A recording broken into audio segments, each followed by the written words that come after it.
जब जब तुम्हें लगता है कि तुमने बिहार को समझ लिया, तब तब तुम्हें बिहार ने झटका दिया है।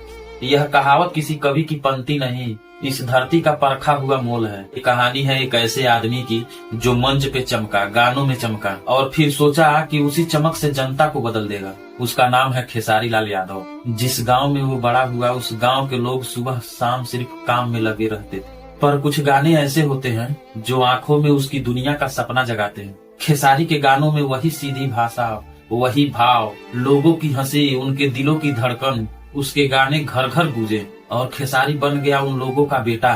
फिल्मी रोशनी में चमकता सितारा, बदलते हालातों में भी मन में एक आवाज बार बार बोलती रही, कुछ और करो, जमीन पे चलो, मंच पर नहीं। और फिर उसने एक फैसला किया, मंच की भीड़ को वोट की भीड़ में बदलना है। उसे पता था कि राजनीति की राह कठिन है, पर उसकी उम्मीद बड़ी थी। वह गया, बड़े नेताओं के पास खड़ा हुआ, योजनाओं की बातें की और जुड़ गया उसी पार्टी से जिसकी नीतियों ने उसे जुड़ने का बुलावा दिया। लोग बोले वो खिलाड़ी राजनीति में उतर रहा है, लोग बोले यह बदलाव की शुरुआत होगी। खेसारी ने भी खूब बड़ी बड़ी बातें बोली। मंच पे उसका जोश ऐसा चढ़ा कि लोगों की आंखों में चमक सी आ गई। खेसारी लाल यादव का कुछ ऐसा डायलॉग था रैली के दौरान, अगर मेरी जनता मेरा साथ देगी तो मैं हर उस घर की तकलीफ सुनकर उसे आवाज दूंगा। और हाँ, मजाक में खेसारी यह भी कह गए, अगर खेसरिया हार गया तो उसका नाम बदल देना। रैली के हर कोने में वह दिखाई दिया। परिवारों ने उसे गले लगाया, युवा उसके साथ नारे लगाने लगे। और राजनीति सिर्फ नारे नहीं मांगती,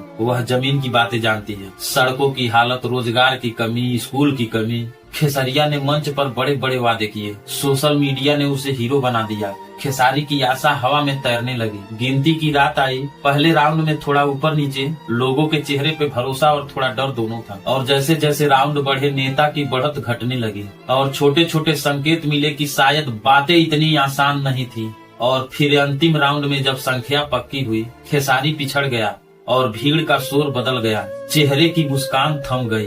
खेसारी के लिए यह हार सिर्फ वोटों की नहीं थी, यह भरोसों का एक पल था जो टूट गया।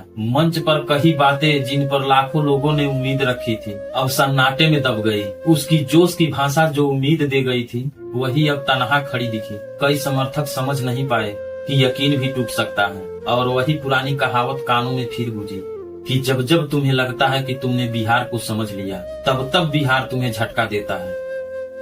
यह कहानी यही खत्म नहीं होती। हार के बाद जो दिखा वही इंसानियत थी। खेसारी ने झटका महसूस किया, पर उसने गिरावट को बहाना नहीं बनने दिया। उसने बैठकर खुद से पूछा, क्या मेरी तैयारी असली थी?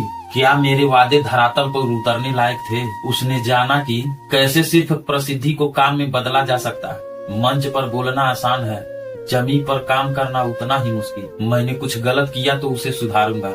लोग मुझसे उम्मीद रखे और उम्मीद का मतलब है जिम्मेदारी। यह हार खेसारी के लिए ना सिर्फ दर्द था, बल्कि एक नए रास्ते की शुरुआत बन सकती थी। पहले सुना फिर बोला, पहले सुनना फिर बोलना, पहले जमीन जोड़ना फिर योजना बनाना, पहले भरोसा कमाना फिर वादा करना। ये सब छोटे छोटे काम हैं जो बड़े परिणाम लाते हैं। और यही संदेश हम सबको चाहिए, बड़े सपने हो पर धरातल पर टिके हो। खेसारी की कहानी हमें सबक सिखाती है कि लोकप्रियता और जिम्मेदारी में फर्क होता है। जो उसे समझ लेता है उसे झटका मिलता है, पर जो झटके से सीख लेता है वही मजबूत होता है। अगर आप किसी नेता के फैन हो तो उससे जवाब मांगो। अगर आप खुद नेता बनना चाहते हैं तो पहले जमीन को समझो। अगर आप आम इंसान हैं तो आज से छोटे काम करो जो बड़े बदलाव बने। और ये कहावत याद रखो कि तुम्हें जब जब लगता है कि तुमने बिहार को समझ लिया, तब तब बिहार तुम्हें झटका दे देता है। अगर वही झटका तुम सीखो तो तुम्हें निखार देगा। अगर इस कहानी में कोई सच्चाई तुम्हें छू गई हो तो वीडियो को लाइक कर दे और चैनल को सब्सक्राइब कर दे। और कमेंट बॉक्स में जरूर बताएं कि आप इस वीडियो से क्या सीखें। मैं आपका विचार पढ़